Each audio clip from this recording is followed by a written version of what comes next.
नमस्कार सबैजनालाई, मेरो नाम अशोक। हिजो चाहिँ म झापाबाट काठमाडौँ मेरो नयाँ पार्वती फिल्मको टिजर रिलिज थियो र म चाहिँ आउँदै थिएँ। त्यत्रो समयमा चाहिँ मेरो भिडियो भाइरल भइसकेको थियो।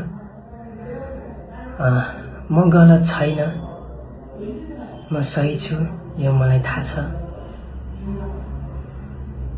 किनभने यो 1 महिना अगाडिको कुरा जुन चाहिँ अनलाइन थ्रुबाट एकअर्कामा चलिरहेको थियो यो, हैन?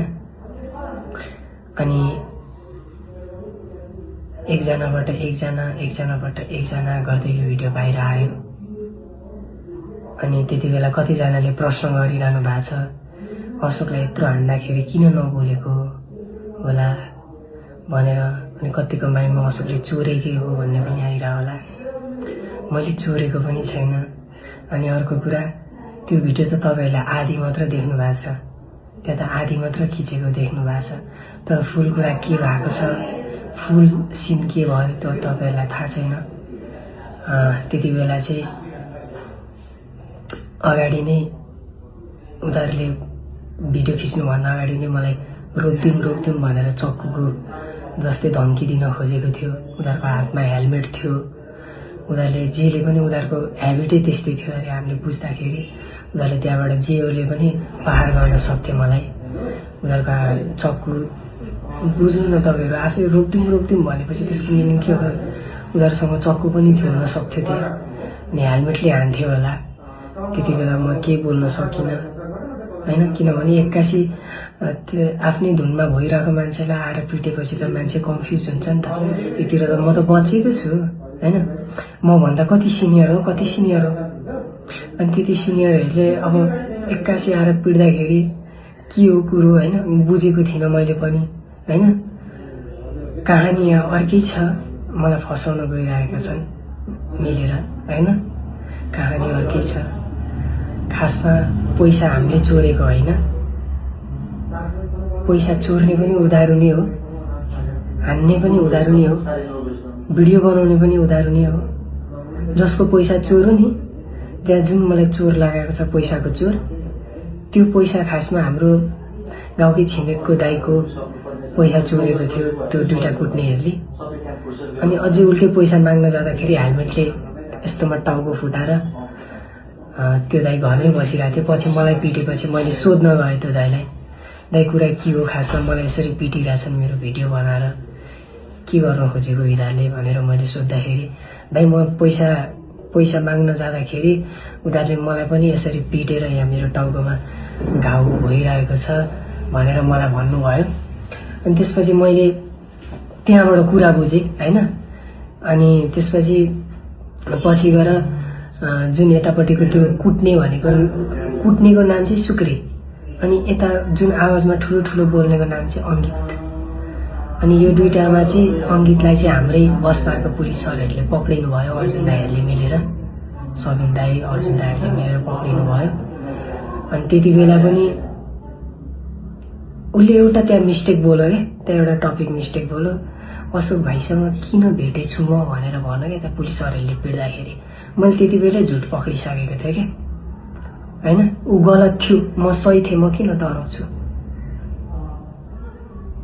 ऊ गलत थियो, उसले त्यहाँ झुट बोल्यो, म अशोक भाइसँग किन भेटेछु, नत्र ऊ लड्थ्यो नि त अशोक भाइले चोरो भनेर। मैले चोर्न कहिले पनि सिकेको छुइनँ, मैले सानैदेखि मागेरै खाएँ, हैन? मेरो अहिले पनि बेलडाइङमा जानुभयो भने मेरो हिस्ट्री भनिदिनुहुन्छ, हैन? म कसरी गाएर हिँड्थेँ, कसरी बाटोमा माग्थेँ, कहिले पनि लामो हात गरिनँ। मैले हरेक इन्टरभ्यूमा पनि भनेको छु, मसँग हिँड्ने 3-4 जना मेरा भाइ बहिनीहरूलाई पनि मैले पालेर हिँडेको थिएँ क्या। म गलत काम गर्न सक्दिनँ। तपाईहरूले मलाई विश्वास गर्नुहोस्, म हजुरहरूकै छोरा हो,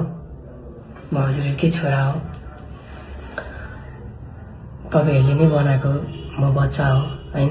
तपाईहरूकै बच्चाहरू जस्तै हो म पनि। म गलत काम गरेको छुइनँ, मलाई साथ सपोर्ट दिनु होला। रियल स्टोरी चाहिँ यही नै हो, भएको यही नै थियो, हैन? अनि भोलिको दिनमा पनि मसँग प्रुफ छ। यदि मलाई केही अझै अप्ठ्यारो पर्यो भने अहिले त मैले मेरो आँसु मात्र बगाइरहेको छु। अब म जान्छु, मेरो लडाई हो हैन, मेरो मात्र हैन, सबै दर्शकको लडाई हो यो। हामीले जित्नै पर्छ यसलाई, किनभने म गलत थिएँ भने म डराउँथेँ होला, म मर्न खोज्थेँ होला, तर मैले गलत गरेको छैन, म डराउँदिनँ हैन। अनि साथै यो घटना त भइगयो हैन, अब यसको यो चल्दैछ, जानेछु। मलाई चाहिँ सबै पुलिसबाट न्याय चाहिएको छ। सबै पुलिस सरहरूले चाहिँ यसलाई चाहिँ राम्रो तरिकाले गाइड गरेर यसलाई ह्यान्डल गरिदिनु होला। अनि अर्को जानकारी चाहिँ आज म खासमा चाहिँ हाम्रो टिजर रिलिज थियो र नै म काठमाडौँ आएको थिएँ, तर यहाँ यस्तो अवस्थामा हामीलाई धेरै नै गाह्रो भयो टिजर रिलिज गर्नलाई। भोलिको दिनमा हामीले टिजर रिलिज गऱ्यौँ भने पनि यस्तो टाइममा भ्युज अझै बढी आउँछ भनेर टिजर रिलिज गऱ्यो भनेर कतिजनाले कमेन्ट गर्नुहुन्छ। हामीलाई यस्तो लाग्यो, किनभने सबै मान्छे एउटै राइट हुनुहुन्न हाम्रो ठाउँमा, हजुरहरूलाई सबैलाई थाहा छ हैन। तर सकेसम्म चाहिँ सबैजनाले मलाई बुझिदिनु होला हैन। मेरो बाबा मम्मी रोइरहनु भएको छ, भाइ बहिनी रोइरहेछन्।